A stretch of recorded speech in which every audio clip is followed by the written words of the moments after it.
Yeah, I'm really kind of focused on, I mean, of course, we see the bond market selling off, very unprecedented move there. We see a huge disconnect between the fundamentals of the economy and the bond market. What we see is the bond market really reacting to, central bankers. The bond market, I mean, just like, hey, we're going to keep pushing rates higher, and the bond market just, go like, oh my God. And so it's struggling because fundamentally what we should see is yields falling here. In fact, if we go back and look at the data over the last several decades, when we see slowdowns in the economy, and we can look at the manufacturing sectors, we can look at the Fed surveys, the regional surveys, we can look at the ISM, we can look at the S&P Global, which used to be the market purchasing managers indices. We look at all that data, and what do we know is right now, historically, Fed should be paused.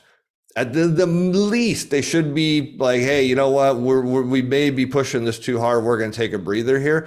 In many cases, they're starting to cut a little bit. Right now, they've got both feet slammed on the brake pedal here for the economy. When we go back far enough, there's not a lot of cases they've done this. It was like they learned their lesson in the late 70s, early 80s, because they drove a double dip recession by continuing to tighten policy, and they had a massive recession and then followed by another massive recession before they ultimately capitulated and drove rates down. So I'm really concerned about the bond market, but I think at some point it starts to change its tune. When it does, though, that's not bullish for equities. I mean, we haven't even seen a lot of selling in equities. A lot of people think we're at the bottom of a bear market.